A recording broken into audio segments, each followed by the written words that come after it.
Hey everyone, and welcome back to The Explainer. For my latest research project, I've been diving really deep into the history of medicine. And honestly, I found something that completely blew my mind.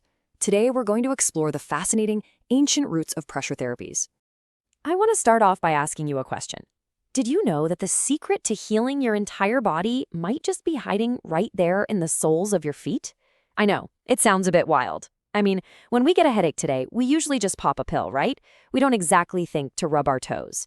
But to truly understand this holistic approach to the body, we need to go on a pretty amazing geographical journey across the ancient world.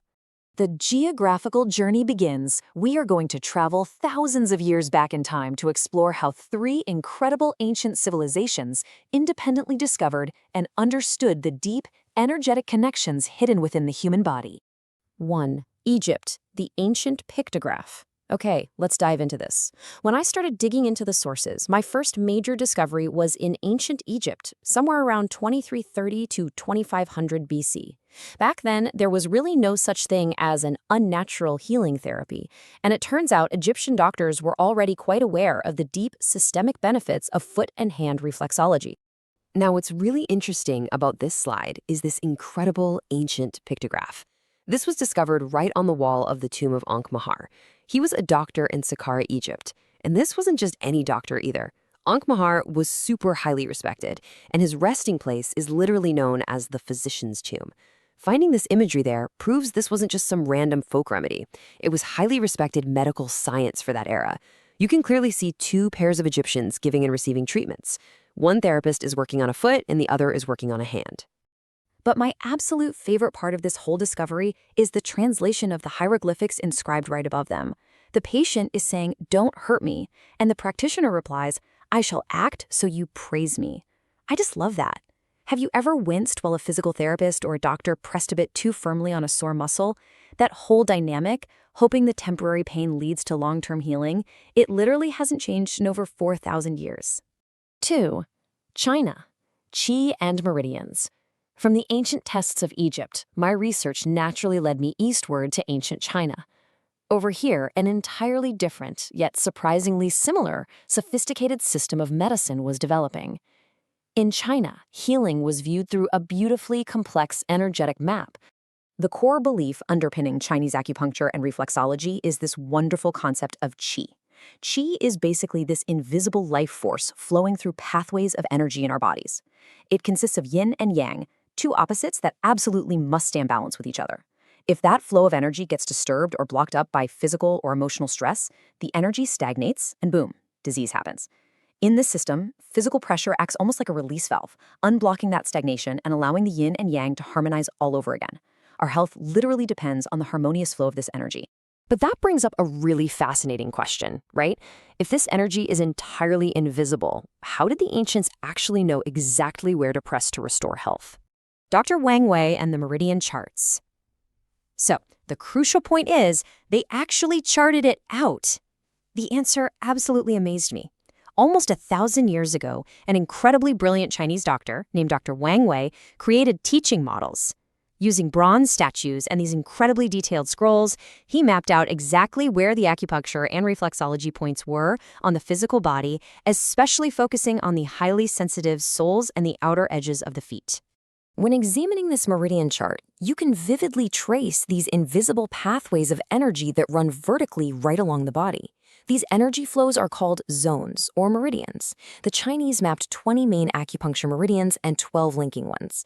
Because of these vertical connections, your whole system is fully wired together.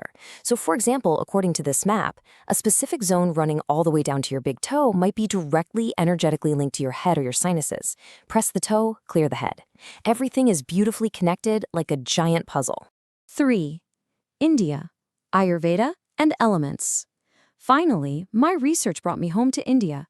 Growing up, I'd always heard about our ancient holistic philosophies known as Ayurveda, but looking at it through the lens of pressure therapy was an absolute revelation.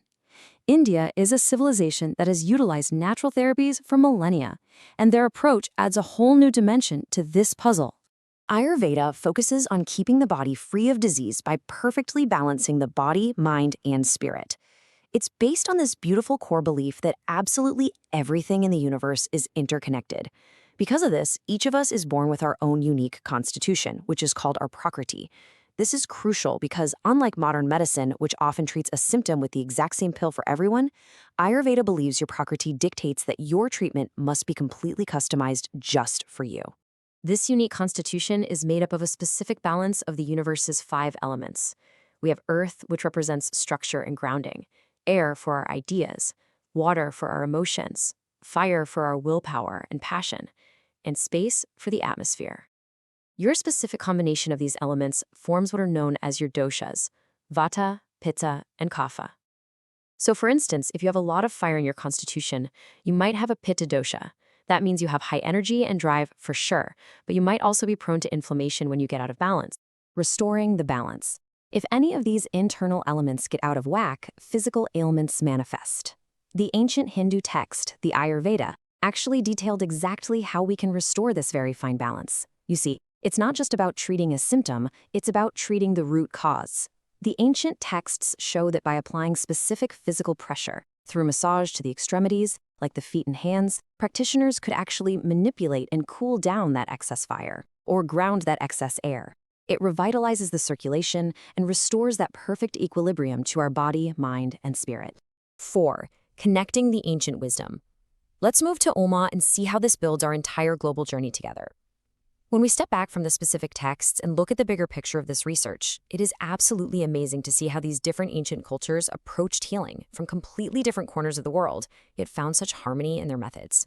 Chinese meridians versus Indian Ayurveda. And this brilliantly illustrates the big takeaway. Think about how wild this is. Before the internet, before global travel, these brilliant ancient doctors, separated by vast mountain ranges, all basically came to the exact same conclusion. In ancient China, they focused heavily on mapping the flow of qi through meridians. Over in India, the Ayurvedic doctors focused on the balance of the 5 universal elements at our individual doshas. But whether they were talking about energy zones or elemental balances, they both realized that the extremities of the body hold the key to internal healing. Applying pressure to the feet could heal the whole body, holistically. Which leaves us with this final, grand thought. If ancient civilizations, separated by thousands of miles of deserts, mountains, and oceans, all independently discovered the exact same healing maps of the human body, what other natural wisdom from our ancestors are we just totally ignoring today? I really hope this deep dive into my research sparked your curiosity, my friends. Thank you so much for exploring the ancient world with me today in this explainer, and as always, keep exploring.